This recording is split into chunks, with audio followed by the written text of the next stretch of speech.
Everybody get your ass. Stay in your lane and let's cover. Let's get this game started. All right, let's go. Let's cover on three. Here is the fake draw, and back goes Bukowski to throw, and he's got the fly pattern to Sterling Sharp, and he caught it.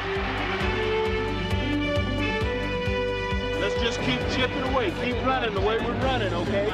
We'll get there. In 1989, the Green Bay Packers stared down the demons of their recent past to take their place among the NFL's frontrunners. Here's the handoff, second man through, Woodside spinning, getting away at the 40, the 45. Got a man to beat. He's at the 40, the 35, the 30. From behind, he's being chased at the 20, the 15, the 10, the 5, and a touchdown for Woodside. The Packers were an eclectic mix of blossoming youth, rock-solid veterans, and players making their curtain call. They were a blend of budding superstars and new faces, both young and old. It was a team expected to stay with the flock, but these Mavericks broke free and took wing.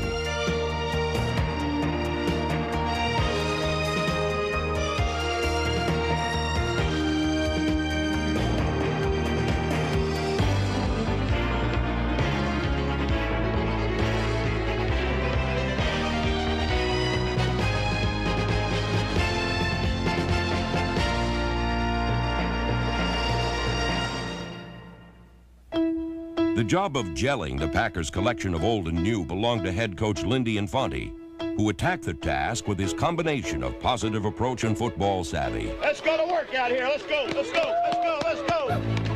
Just turn around, look at the official. He'll stick his hand up, and we can stop the noise battle. Infante's effervescent style reaches beyond the field into the community, where his warmth and thoughtfulness have made him a favorite of the sideline wheelchair regulars. Well, okay, you guys give me a little inspiration every week. It's great. We appreciate you coming over here and making us feel welcome. The NFL's 1989 Consensus Coach of the Year has used a hands-on approach in each phase of the game to help reverse the Packers' fortunes.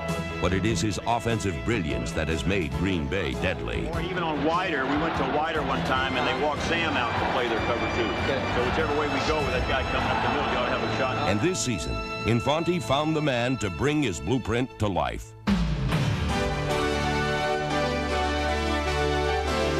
After winning the quarterback job in preseason, Don Mikowski's dazzling sleight of hand had Packers fans singing a new song as the Magic Man cast his spell over NFL defenses.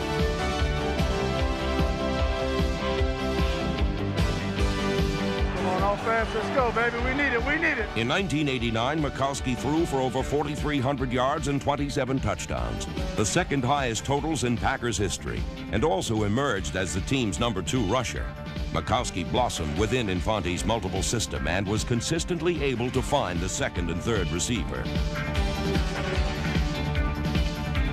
And it was Mikowski's rock and roll looks and style that gave the Packers offense its personality.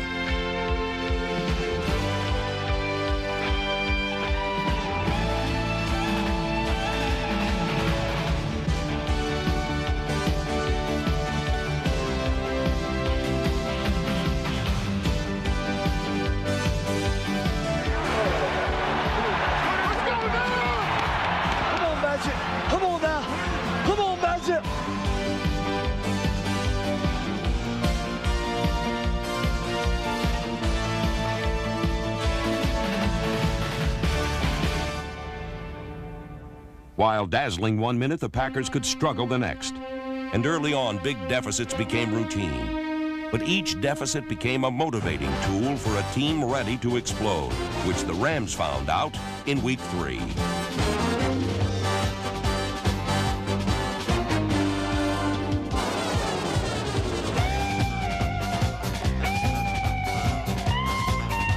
Back to pass goes Mikowski. Quick pattern, man wide open. That's Sharp. From the 10, the 5, touchdown, Sterling Sharp.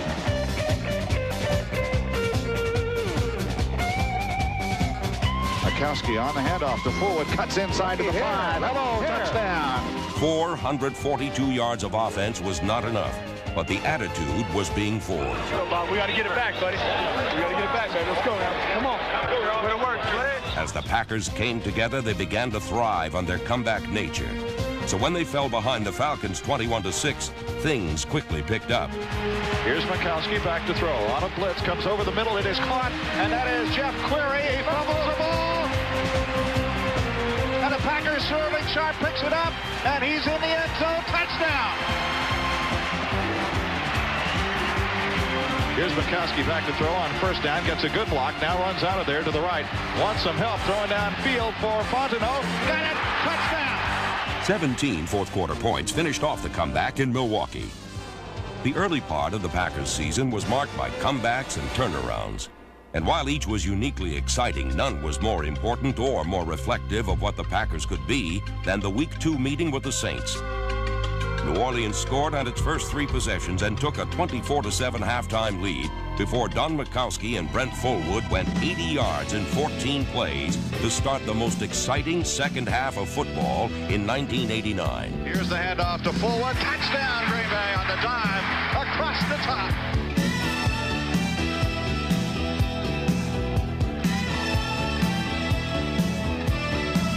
While Fullwood was exploding for 125 yards and 2 touchdowns, another Auburn Tiger was shaking free to get across the goal line twice to stoke the comeback fire. Here's Mikowski on a play action, rolling to the right, wide open, touchdown to the Packers, Eddie West. Perfectly executed, and the Packers are back in the ballgame. Here's Mikowski, play action, fake again, back to throw. Looking wide open, Eddie West can. 5, touchdown, Eddie West. It was a game filled with clutch plays, but one does stand apart.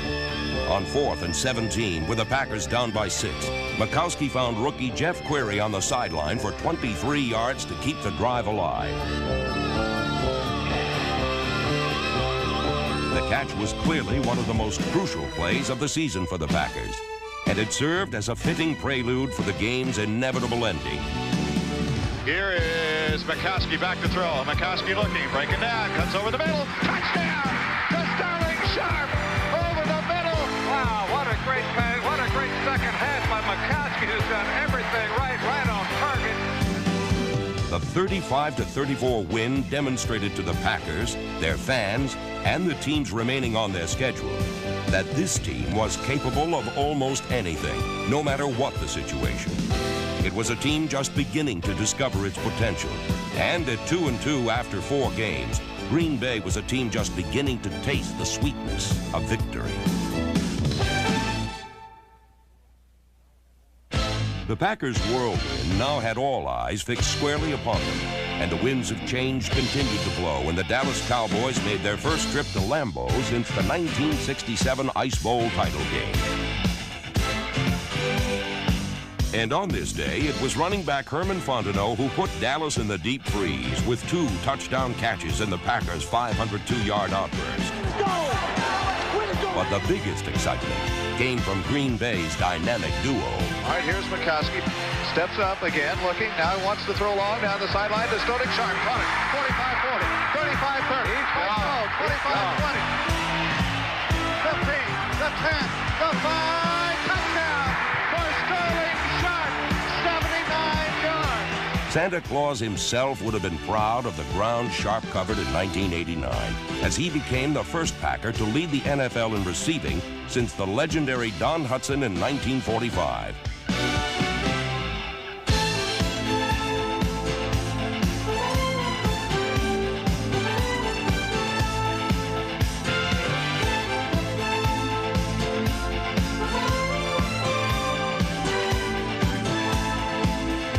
Sharp hauled in 90 passes for 1,423 yards in 1989, both Packer records. But his greatest asset was his extraordinary drive, will, and strength near the goal line.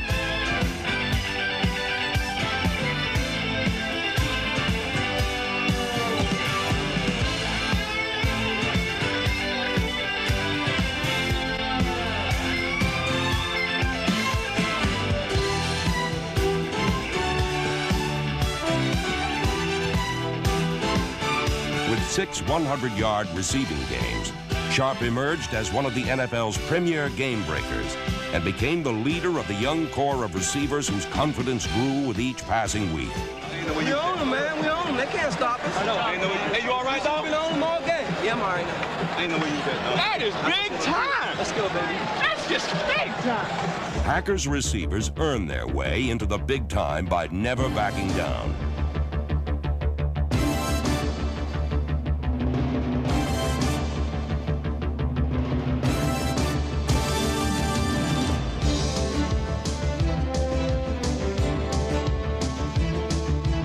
Wideouts Jeff Query, Carl Bland, and number 81 Perry Kemp always managed to bounce back, which served them well against the Lions in Week 8.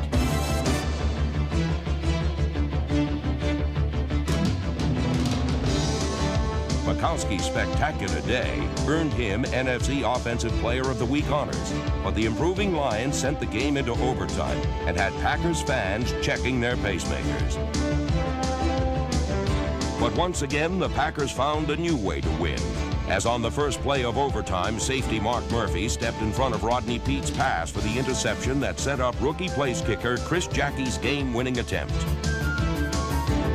Good snap. The ball down. The kick is on the way. The kick is good. It's over. All right. And the Packers have won it. And Chris Jackie gets a second chance. And the Packers win the ball game by a 23-20 margin. The win over the Lions aroused the call of the Wild in Green Bay, and the Packers were ready to bag the biggest game yet, the Bears. Chicago had won the last 8 meetings between the two teams, but the 1989 Packers arrived in force.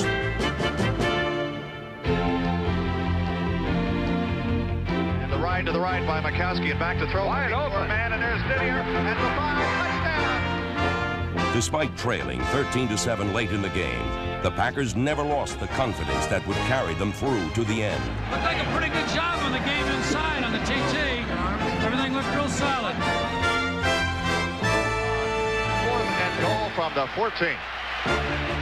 Mikowski looking, now stepping up, on the run. He's going to have to throw in the end zone. Throw it on, and touchdown! Sterling Sharp! He caught it! And after a 4-minute delay, it was official. After further review, we have a reversal. The on-field official who ruled Mikowski over the line of scrimmage was overruled, and after 10 weeks, the Packers were 5-5. While the Packers offense received much of the credit for the team's early success, their machine would kick into high gear behind a defense led by All-Pro linebacker Tim Harris. Harris has become recognized as one of the NFL's dominant defensive players, and the Packers' main sacker sets the tone for the whole defense. I like those guns right there. Shoot them up all day long today. Shoot them up all day long.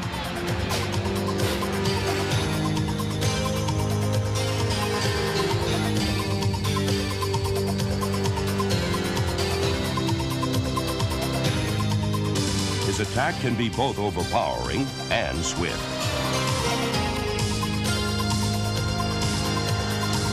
Number 97 exploded for 19.5 sacks, and his guns never stopped blazing. Go tear him up. Boom.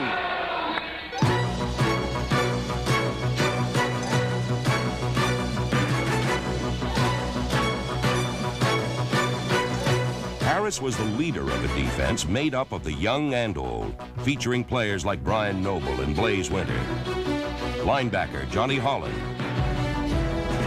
retiring Packer John Anderson and Mike Weddington, along with lineman Bob Nelson and Robert Brown.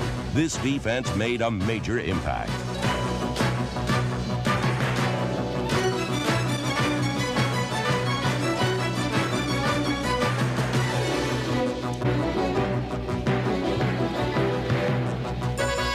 Teamwork fueled the defense. Here, Mark Lee turns a sweep back inside for safety Chuck Cecil. The secondary boasted the real rock and rollers of Green Bay's defense, a collection of hot hits and golden oldies who had a whole lot of shaking going on. Moving into 5th place on the NFL's all-time interception list was Dave Brown. And air traffic around Lambeau was waylaid by number 28, Ron Pitts, son of Packers Hall of Famer Elijah Pitts.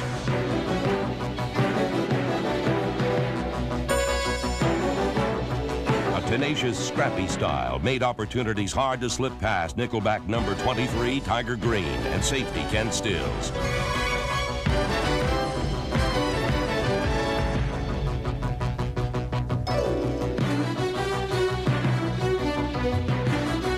But the most consistent of them all remains safety Mark Murphy, who produced another season of workmanlike play to lead the Packers in unassisted tackles.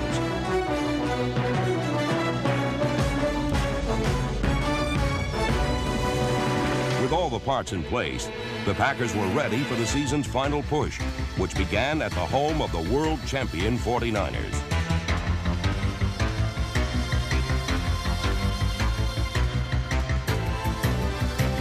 Chuck Cecil jump-started the Pack by intercepting Joe Montana for the first time in over 150 attempts. And from there, the Packers went right at the champions like champions themselves.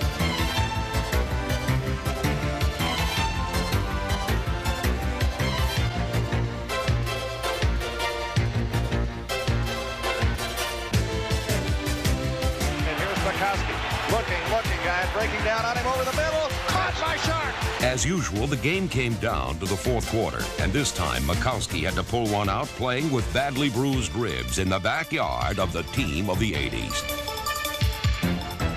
Mikowski with some pressure on a quarterback draw, and he's got a first down and a touchdown. I knew they were going to run that play, Jim. I just knew it, and they did it, and he walked into the end zone. What a play by Mikowski.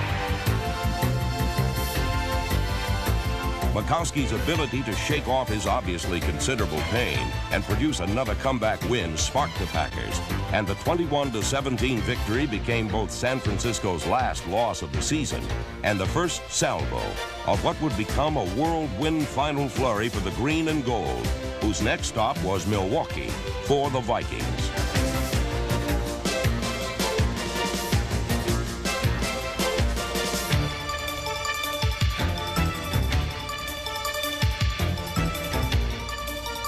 Despite missing the entire week of practice with his rib injury, Mikowski went 26 for 35 against the NFL's #1 defense. Looking. Throws it over the middle. It is caught. And a touchdown. Sterling Sharp. He was hit at the 2, and he pulled his way in. With a too close for comfort 20-19 lead, Dave Brown twice provided game-ending heroics. He goes back in the pocket now, looking. They're after him. He throws the ball upfield. David Brown playing it. Intercepted David Brown. At the 43-yard line, David Brown pulls it down. No flags. The Packers should be able to run it out from there. No timeouts left for Minnesota. The Packers were rolling with the season's third win in County Stadium, and the thrill show was ready to head to Florida. Back goes Mikowski to throw. Here comes the rush. It goes over the middle. It's caught by Sharp. He's got the 10. He's got a touchdown. Sterling Sharp over the middle, and he scores the touchdown. Sharp exploded for 169 receiving yards on 8 catches, including Green Bay's 2 touchdowns.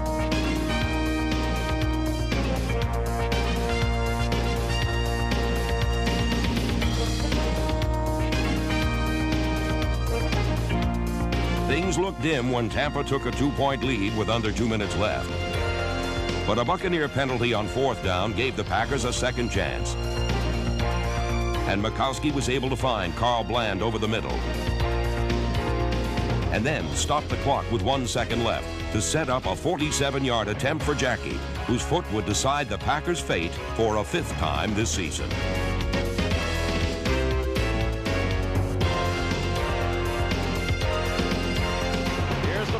The kick is on the way. The kick is good. He made it. The Packers win 17-16. The Packers' NFL record 4th 1-point win had them fully battle-hardened as the blitz moved on to Chicago.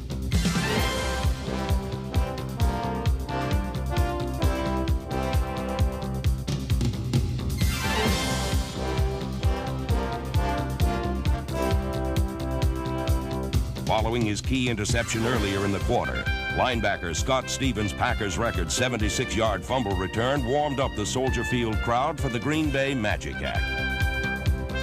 Mikowski straight back in the pocket. Got a lot of time. Now it's breaking down. He eludes one man.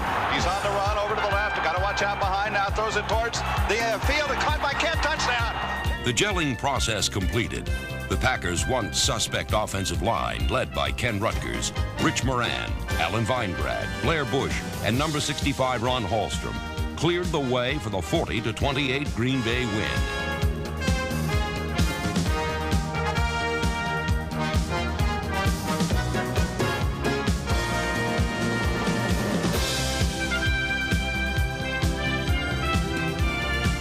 The demolition of the Bears kept the Packers in contention for an NFC playoff berth. And they face the decisive game of the season, the finale in Dallas, needing a win to stay alive in the playoff hunt. And with the postseason calling, it all came together.